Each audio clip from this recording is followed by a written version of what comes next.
El aula orbitaba silenciosa, como un ataúd que aún recordaba las lecciones de vida que un día impartió. La pizarra estaba cubierta de polvo estelar, los asientos, vacíos, y las ventanas mostraban un universo que miraba con ojos de vidrio. Los seres del aula de la Academia Galáctica jamás esperaron ver otra humanidad en esas órbitas. Había protocolos para todo, para la llegada de nuevos mundos, para la extinción, para el luto interestelar. Había reglas que convertían el asombro en estadísticas, la curiosidad en informes, la compasión en un dato a archivar. Esa fue la primera lección que la humanidad rompió sin proponérselo. No sabían seguir reglas cuando su nombre, su existencia misma, estaba en juego. El comandante Lara Vázquez se plantó frente al estrado con la poca dignidad que le quedaba y con más preguntas que respuestas inscritas en sus ojos. No era una profesora, no era un juez, era un alienígena con placas de carapacho brillando como Biblias frías. Una criatura que había pasado décadas estudiando a los estudiantes de la galaxia y que ahora la señalaba a ella con una mezcla de ira institucional y sorpresa académica. La acusación no fue técnica, fue casi personal. «Te quedas conmigo después de clases», dijo la sentencia que resonó en el metal del aula y en la memoria de la nave. En el vacío, la frase se convirtió en una aurora de consecuencias. No importó que la humanidad hubiera perdido legiones, hogares, historias, no importó que sobrevivieran como dispersos puntos de luz en cavernas de asteroides y orbitadores en ruinas. Esa frase fue un llamado, una chispa que prendió recuerdos y determinación. Era una orden. Era un reto. Y, en manos humanas, los retos son esculpidos en promesas. El rumor se filtró por las galerías del shipyard aislado, un comando humano obligado a quedarse tras la clase con un profesor enfurecido. El rumor se convirtió en pregunta, y la pregunta en plan. Los ojos de las cámaras de seguridad, de las patrullas y de los cazas se enfocaron en aquel aula como si fuera el epicentro de un terremoto moral. La historia olvidada que la humanidad sabía narrar sin palabras, la de las pérdidas, la de los mapas quemados, comenzó a arder bajo la superficie de todos los rostros.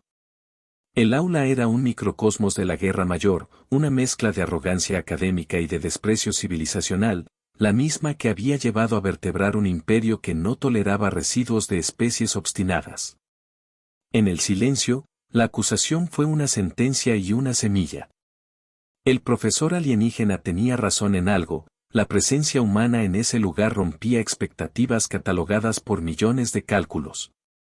Pero no tenía idea de lo que la industria del resentimiento humano podía forjar cuando la memoria y la rabia se encontraban. El comandante Lara no gritó. No hacía falta. El silencio era más terrible que cualquier tono. En la penumbra del aula, sus dedos apretaron un viejo medallón, una imagen de la Tierra impresa en su interior, una ciudad envuelta en humo y una guitarra que alguien había tocado una vez en la playa. Le ardía la garganta con un recuerdo que no podía usar en palabras. Había algo en la manera en que la humanidad había aprendido a permanecer quieta antes de golpear, paciencia que había madurado en salvajismo táctico. El profesor alienígena, en su balcón elevado, hizo lo que hacían los instructores cuando querían enseñar a toda la clase una lección inolvidable, señaló. No a un punto en la pizarra, sino a la historia misma. Señaló la humanidad como se señala un mal ejercicio a ser corregido. Pero la humanidad ya no quería ser corregida. Había otro profesorado que la había enseñado a sobrevivir, el de la pérdida, el de la nostalgia, el de las noches en que la radio era la única voz que quedaba. Esas lecciones no aparecen en los informes. En la coraza del profesor, intrincados grabados brillaron. Eran mapas de huracanes, rutas de conquista, listas de cómo anular ciudades en nombre del progreso. La especie que lo había entrenado valoraba la eficiencia por encima del resto. Para ellos, la humanidad era una variable errática. Pero la variable tenía algo que las ecuaciones nunca previeron, la capacidad humana de convertir el dolor en estrategia. La orden resonó de nuevo en los corredores y rebotó en las astillas de vidrio de la pizarra. No era una frase para dictar tareas. Era una declaración de propiedad. Pero la humanidad no se dejó poseer. En los muros del aula, los hologramas de antecedentes mostraban rostros humanos como fichas en un tablero de éxitos pasados, fichas que la galaxia había olvidado. Eso encendió una cosa que no se calculaba en ninguno de sus modelos: orgullo. El aula era la chispa. Afuera, en los anillos rotos de la órbita, se preparaban manos que ya habían conocido la caricia del fuego. Manos que cosieron trapos en banderas y que convirtieron piezas de ingeniería en armas improvisadas. Manos que habían aprendido a cantar para no llorar. Manos que ahora comprendían que la orden de quedarse después de clase era una provocación. El silencio ocultó un pulso. Un latido humano que era a la vez memoria y maquinaria. Y en ese latido, una decisión: si la galaxia quería un examen final, la humanidad lo iba a escribir con acciones. El aula guardó la respiración. El universo, que muchas veces se comporta como un archivo impasible, por primera vez miró a través de sus páginas amarillentas y notó que aquello que creía extinto aún caminaba, aún respiraba. Fue un error subestimar lo que la humanidad hacía cuando la humillaban públicamente. Un error que iba a costar más que una calificación. El profesor bajó la mirada, y en su rostro duro apareció algo que no era solo sorpresa: un cálculo nuevo, un plan para neutralizar. No sabía que en ese mismo momento, debajo de miles de capas de polvo cósmico, se activaba una red de nostalgias que iba a alimentar una maquinaria de venganza con sabor a hogar. El aula iluminó su pizarra por última vez. La sentencia flotó en el aire, la lección comenzaba, y la humanidad estaba en la pizarra, con la tiza en la mano. El universo contuvo el aliento. La red de la humanidad era vieja como sus canciones y nueva como su furia. No tenía el brillo institucional de las flotas imperiales, tenía la textura de los remiendos y el trabajo nocturno. En cuevas convertidas en puertos, ingenieros que alguna vez repararon radios construían hastales de tensión cuántica. Antiguos maestros de escuela improvisaban mapas estelares a partir de fragmentos de hologramas robados. Niños aprendían a soldar piezas de nave con el mismo cuidado con el que cosían trozos de tela para no perder la dignidad. Las voces de los ancianos hablaban en tonos bajos, y en el centro de esas voces estaba el nombre de la Tierra, pronunciado con devoción y pena. La memoria de la Tierra no era un museo, era combustible. Cada historia de un hogar perdido se convertía en un plano. Cada nana que quedó suspendida en la mente de una abuela se transformaba en una técnica de sigilo. Los humanos no eran máquinas de venganza, eran artesanos del retorno. Lara Vázquez visitó esos puertos con la mirada fija y el casco bajo el brazo. No tenía el aire de una heroína, pero su presencia bastaba para detener discusiones y reorientar planes. La gente entendía que cuando una oficial se presentaba, la hora de la impotencia terminaba. Se reunían en torno a mapas y a viejos discos de transmisión donde una voz, ahora fragmentada, había contado más de una vez que la galaxia no podía borrar lo que no entendía. No eran discursos, eran instrucciones con olor a cloro y aceite, escritas en papel, en madera y en códigos que solo aquellos que habían perdido todo sabían descifrar. La flota humana que brotaba de asteroides y estaciones olvidadas no era numerosa, pero era densa de intenciones. Navíos modificados, caravanas de carga convertidas en lanzaderas de asalto, estaciones móviles camufladas como escombros, todo estaba pensado para burlar modelos predictivos. Donde la lógica alienígena esperaba líneas rectas, los humanos trazaban curvas. Donde esperaban orden, los humanos sembraban caos. La academia alienígena, que había sido el símbolo de la superioridad civilizacional, comenzó a sentir vibraciones. Informes de avistamientos llegaban con datos estadísticos que no tenían una explicación sociológica posible. La humanidad que debía haber sido archivada se movía con patrones de guerrilla. Un profesor poderoso perfilaría la respuesta con la pedantería habitual, otros, con menos orgullo, empezaron a hablar de riesgo. Lara, en una mesa iluminada por hologramas diminutos, observaba coordenadas mientras una lluvia de pequeños destellos marcaba rutas de embarque. A su lado, un viejo técnico exhibía un trozo de cuero con un símbolo tatuado de la vieja tierra. El símbolo era una marca de un club de barrio que un día organizó consignas de solidaridad, ahora servía como contraseña. Ese era el material del que estaban hechos los planes, recuerdos, remiendos, orgullos y odios. Sin embargo, lo que parecía un frágil entramado era la más mortal de las arquitecturas cuando se combinaba con la ira justa. El mundo alienígena había desarrollado su educación para predecir, para clasificar. Su capacidad de empatía era tan eficiente que la convertían en cálculo. No eran bestias, eran practicantes de orden. Y el orden tiembla frente a aquello que no puede predecirse, la creatividad humana en estado crudo. Los patrones que la academia usaba para simular respuestas eran dignos de un museo, sin embargo, un pequeño software humano, ensamblado con manos temblorosas, logró agujerar esos patrones como si fueran papel. Mientras tanto, transmisiones antiguas comenzaron a filtrarse desde relés pirata, canciones de la infancia humana, anuncios perdidos de radios de ciudad, la risa de una niña en una plaza cubierta de nieve. Esas emisiones no eran solo nostalgia, eran señuelos que atraían sensores y confundían matrices. Eran mapas emocionales convertidos en trampas técnicas. La humanidad sabía que los monstruos también han escuchado canciones, por eso las usaban como arma doble, para recordar y para cegar. En una noche que no pertenecía a ningún calendario, Lara se acercó a un simulador donde la academia proyectaba su orden ideal. En la proyección, una tabla de resultados mostraba el probable tratamiento a la humanidad, neutralización controlada, internamiento cultural, exterminio parcial como última medida. El resultado fue frío. En la comparación, la flota humana que se cocinaba en silencio tenía cifras que no entraban en tabulaciones, determinación, ira, fidelidad a los recuerdos. El sistema que predijo el mundo falló en una variable crucial, el regreso de la memoria como fuerza de combate. El ensamblaje humano, lejos de la pizarra de la academia, encontraba maneras de transformar relatos en técnica. En los pasillos de una estación que antes fue mercado, se cortaban piezas para convertirlas en blindaje. Se usaban partituras antiguas para codificar señales. La humanidad, que había aprendido a convertir la supervivencia en narrativa, la convertía ahora en táctica y armadura. La red creció como enredadera, pequeña, aparentemente frágil, pero capaz de destrozar estructuras.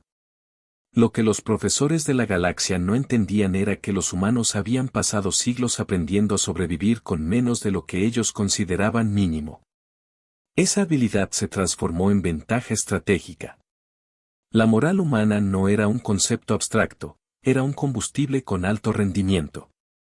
Una noche, en el centro del asteroide, mientras los motores gemían con la cocina del ingenio, Lara cerró los ojos y dejó que el recuerdo de la Tierra la atravesara. Sintió la brisa salada de un mar lejano que ya no existía para la mayoría. Sintió la textura de una bandera vieja entre sus dedos. Y pensó en los miles que no volverían a ver amaneceres. Esa memoria se transformó en un mapa de resistencia. El universo seguía sin entender. En sus catálogos, la humanidad era una ficha obsoleta. En su arrogancia, calibraron respuestas con diagramas. En su sorpresa, olvidarían que los humanos aprendieron a convertir cicatrices en planos. Fue en ese punto que la sorpresa perdió su inocencia. Los preparativos concluyeron como una sinfonía de remiendos. La humanidad no pudo permitirse flotar con elegancia, debió hacerlo con la urgencia de los condenados. Y en esa urgencia, había una belleza salvaje que la galaxia subestimó. Era el inicio del regreso. Era la hora en que la humanidad, obligada a quedarse después de clase, decidió terminar la lección por su cuenta. Los humanos no rezan. Actúan. La última ofensiva comenzó no con bombas, sino con una lección. La academia había enseñado que la superioridad llegaba con disciplina perfecta. Los humanos demostraron que la perfección puede ser sobrepasada por la voluntad. La estrategia final fue el resultado de años de planificación y de pérdidas, de calibrar el dolor hasta convertirlo en dirección. Una vez que la primera línea se rompió, la marea humana entró como una tormenta que no distingue estatuas. El campo de batalla se extendía por una órbita que alguna vez fue azul. Ahora, fragmentos planetarios cubrían el espacio como un bosque de lápidas. La flota humana apareció como una constelación de naves improvisadas, con paneles remendados y motores que vomitaban una luz que parecía canto. Frente a ellos, las formaciones alienígenas se alinearon con la fría eficacia de quienes no toleran desalineación. Fue una ocasión para ver en acción lo que la humanidad había aprendido, unir el fuego con la historia, el sacrificio con la estrategia. La batalla no fue heroica en el sentido clásico, fue cruda, organizada por memoria, fe y códigos hechos de canciones. Los humanos atacaron focos de mando, no con furia ciega, sino con precisión quirúrgica tejida con trampas emocionales. Cada vez que cortaban una cadena de mando, una transmisión humana llegaba a los restos, desplegando imágenes de playas, de cumpleaños y de teatros incendiados. Las imágenes no eran propaganda, eran bombas de empatía que rompían el témpel de estructuras enemigas. La tecnología alienígena, tan acostumbrada al cálculo frío, se encontró con algo que corría por venas y no por circuitos. En la cubierta de la nave insignia, Lara observó los números bajar y subir en la consola. No lloró. No gritó. Tenía la mirada de quien ha visto demasiado y aún así decide seguir. Su cuerpo mostraba heridas que el uniforme había intentado ocultar, sus manos, tatuadas con la caligrafía de una infancia y de un pasado, presionaban controles con una precisión nacida de repetición y dolor. Frente a ella, el espacio explotaba en bengalas y huellas de fuego, y cada explosión era un verso de la canción que la humanidad venía tarareando desde la Tierra. El enemigo respondió con una maniobra de contención que nadie esperaba, desplegó una matriz de apagado que aspiraba a neutralizar redes. El silencio fue casi absoluto. Las estrellas parecían huir de la nave humana como testigos avergonzados. La oscuridad era una herramienta que los alienígenas manejaban con maestría. Pero los humanos habían previsto la noche. Habían sembrado pequeños emisores que no necesitaban la red para operar, eran cápsulas de memoria que, al activarse, emitían patrones de ruido que confundían sensores. Eran artefactos que imitaban risas infantiles, motores de barcos lejanos, el sonido de una lluvia conocida. La matriz, diseñada para lidiar con códigos, no pudo procesar lo que parecía sin sentido, humanidad. La confusión se apoderó de una fracción de la flota enemiga. En esa fisura de lógica, las naves humanas aprovecharon un golpe decisivo. Un grupo de cazas improvisados se abrió camino entre la artillería y alcanzó la torre de mando central. Allí, en un acto que se convirtió en leyenda en horas, una pequeña unidad desactivó las defensas activas y liberó una onda de energía capaz de anular los protocolos de respuesta. Fue una pequeña victoria táctica con consecuencias estratégicas colosales. Mientras tanto, en otro punto del teatro, los cadetes alienígenas que habían empezado a cuestionar su enseñanza tomaron la decisión de abandonar sus puestos y permitir que naves humanas pasaran. No fue traición por ideología sino por humanidad. Al ver transmisiones que no eran amenazas sino memorias, comprendieron que la educación que recibieron no podía absorber la realidad de otros mundos sin romper su propio núcleo. Esa fisura dentro del enemigo resultó ser la puerta por donde la venganza humana logró insertar su lanza. La batalla se volvió una serie de microconfrontaciones en las que la narrativa humana era el arma más poderosa. Un escuadrón detuvo la caída de un puente orbital con una maniobra suicida que, sin embargo, permitió que miles pudieran escapar. Otro equipo desarmó cargas programadas con canciones pegadas a los detonadores, melodías que detenían los relojes. Fue un absurdo que la técnica no supo resolver. La furia alcanzó su clímax cuando la nave académica central, un coloso de carapacho y vidrios refractarios, comenzó a resquebrajarse. La estructura era una fortaleza de pedagogía fría y de orgullos ancestrales. Verla fragmentarse fue ver caer un templo. La humanidad no celebró la ruina con júbilo pueril. Cada columna que caía liberaba memorias presas, cada explosión revelaba rostros humanos que alguna vez vivieron. En el campo de batalla, Hubo momentos en que el tiempo pareció detenerse y la gente simplemente escuchó. Escucharon, y en ese escuchar reconocieron que su dolor había alimentado una estructura capaz de cambio.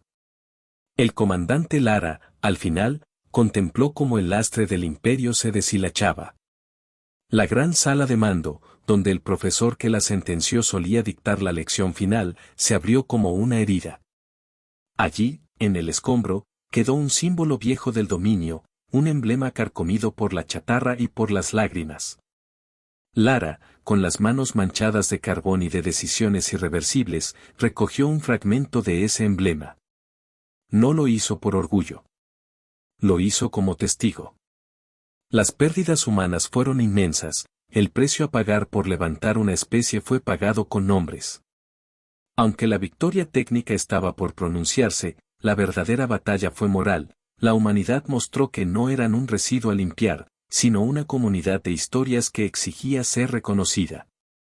En ese instante final, cuando la nave central comenzó a desplomarse, quienes enseñaron tuvieron la primera visión real de lo que habían tratado de eliminar, un pueblo que, con heridas abiertas, aún podía forjar futuros. El universo, que había visto tantas conquistas matemáticas, tomó nota de un nuevo dato, la inextinguible tenacidad humana. No fueron banderas las que ondearon, sino recuerdos que volaban como pavesas. El choque dejó marcas indelebles, no solo en metal, sino en rostros, en costumbres y en mapas. La galaxia comprendió, con dolor, que había despertado algo que no se limitaría a aceptar fichas y tablas. Los humanos ganaron, pero la victoria no les trajo paz inmediata. Trajo otra cosa, la responsabilidad de reconstruir, de sostener la memoria de los caídos y de asumir la carga de crear un futuro que honrara lo perdido. La victoria fue un espejo que reflejó tanto la fuerza como la fragilidad humana. Los humanos no rezan.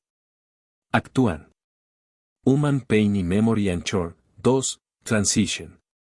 En la cubierta posterior de una nave, un joven soldado sacó un pedazo de papel arrugado, el dibujo de una casa con una chimenea, hecho con mano infantil.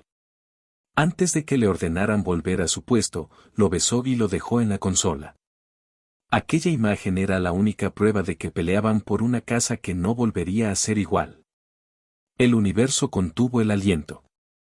Cuando el humo se disipó y las últimas estaciones se apagaron, la humanidad quedó ante la tarea de ser algo más que sobrevivientes, debían ser arquitectos de un legado. Los caídos se convirtieron en rituales que tejieron lazos, las estaciones dañadas fueron convertidas en jardines flotantes, los restos de naves, en monumentos.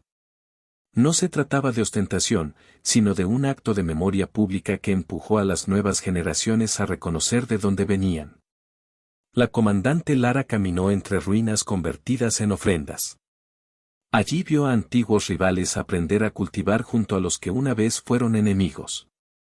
Había heridas que no cicatrizarían y secretos que no podrían borrarse, pero la vida hoy tomaba la forma de pequeñas victorias cotidianas, una escuela que enseñaba a coser y a pilotar. Una plaza donde se colgaban telas con historias, una radio comunitaria que transmitía tanto advertencias técnicas como poemas que hablaban de mares lejanos. La reinvención fue un proceso lento y sagrado. Las escuelas humanas volvieron a enseñar mapas de constelaciones y canciones de la Tierra en la misma clase donde se reparaban sistemas de navegación. Los niños aprendían a reconocer tanto la historia de la guerra como la de las playas que nunca vieron. Los mayores contaban con voz áspera, y en sus relatos había faltas que no podían ser arregladas con la técnica, faltaba la simple cosa de los abrazos que no se dieron, las voces que ya no respondían en las noches. En una ceremonia sencilla, adherida a la estructura de lo cotidiano, Lara entregó a la comunidad el fragmento del emblema que recogió en la nave central. No era un trofeo, era un recordatorio. Colocó el fragmento en el centro de un jardín, donde las plantas crecían entre restos de ciencia y restos de manualidades. Allí, la pieza se transformó en un dilema a superar, usar la victoria para limpiar memorias o usarla para almacenar las lecciones. Eligieron lo segundo. La galaxia, por su parte, comenzó a reformular su idea sobre control y educación. Algunos instructores, avergonzados, Pidieron perdón en privado, otros, más estoicos, comenzaron a repensar su arquitectura pedagógica. La academia que una vez pensó que poseía la verdad se fracturó en nuevas escuelas, unas que seguían el patrón viejo y otras que intentaban incluir la noción de memoria como bien público. Fue un cambio lento, y no exento de conflictos futuros, pero fue un comienzo. Para la humanidad, la victoria no fue un punto final sino un capítulo. El proyecto más importante no fue levantar murallas sino enseñar a recordar sin transformarlo en veneno. Se establecieron archivos flotantes dedicados a la tierra. Niños vinieron a escucharlos y a aprender que la rabia que sentían en la sangre tenía límites que no debían cruzar. Se enseñó historia con cuidado, con énfasis en las pérdidas y en las maneras de honrarlas sin convertirlas en odio perpetuo. En los meses siguientes, comunidades surgieron en asteroides que antes fueron minas y estaciones. Se plantaron jardines en cápsulas que lanzaban pequeñas nubes de humedad. En un tiempo que parecía tener prisa por cerrar las heridas, se descubrió que la curación lleva años y generaciones. La comandante Lara, en su vejez incipiente, decidió que su papel no era gobernar sino narrar. Se dedicó a contar las historias de la guerra, pero con especial cuidado en las partes que hablaban de humanidad compartida, de la vez que un cadete alienígena salvó a un niño humano. De las veces en que los viejos contaron recetas que enseñaban a no envenenar la memoria. El legado que quedó fue complejo y hermoso. La humanidad no se convirtió en santuario universal, no fue perdonada ni tampoco exonerada de sus propios errores. Aprendió que ser fuerte no implica ser ciego, y que la venganza, aunque justificada a veces, dejaba cicatrices que podían envenenar el futuro si no se trabajaba sobre ellas. Se instituyeron medidas para reconciliar y para reconstruir, tribunales de memoria, jardines de duelo, escuelas que enseñaban empatía técnica. En una tarde de luz helada, Lara se sentó en un banco frente al jardín donde el fragmento del emblema descansaba. A su alrededor, niños jugaban con una pelota que había sido reparada con cinta, y una vieja radio emitía una canción que nadie recordaba haber escuchado exactamente así. Lara cerró los ojos y, por un segundo, volvió a la playa de su infancia, a la brisa, al olor del mar. No era idealismo, era un consuelo. Sabía que el mundo que habían creado no borraría el pasado, pero sí crearía un sitio donde esos recuerdos pudieran habitar sin incendiar todo. La vida siguió su curso con pausas de duelo y con acelerones de reconstrucción. Lo que la humanidad dejó fue una lección precisa, no permitirse el olvido cuando la memoria puede ser templo o teléfono para llamar a la acción justa. Los aliados inesperados vinieron a aprender cómo proteger historias, algunos enemigos cambiaron su pedagogía, otros se retiraron a meditar. En el borde del jardín, donde el metal se mezclaba con la tierra importada, una placa breve decía, para quienes no regresaron, para quienes regresaron. No buscaba grandes palabras. Era tan breve como un suspiro y tan pesado como un latido. La comunidad la miraba con la solemnidad de quienes entienden que la memoria es trabajo diario, no una inscripción. Lara sabía que la lucha por la memoria seguiría. Sabía que no todas las heridas se cerrarían en una generación. Pero también sabía algo más, que la especie que la Tierra había producido tenía dentro suyo la rara capacidad de transformar la perdida en mapa. Y con ese mapa, dibujar futuros distintos. La escena final mostró niños jugando en la plaza, con el fragmento del emblema como sombra. Un profesor alienígena, que una vez fue enemigo y ahora visitante, arreglaba una antena junto a una madre humana. La convivencia seguía siendo frágil, pero ya no era improbable. Era un proyecto en marcha. El comandante Lara miró hacia las estrellas y sintió que la Tierra, en alguna parte, escuchaba los pasos de su gente. No era un mensaje de gloria, era una nota sencilla: estén aquí, recuerden, construyan. Los humanos no rezan. Actúan. El silencio se volvió un grito entre las estrellas. Vinieron por un planeta, pero despertaron a una especie.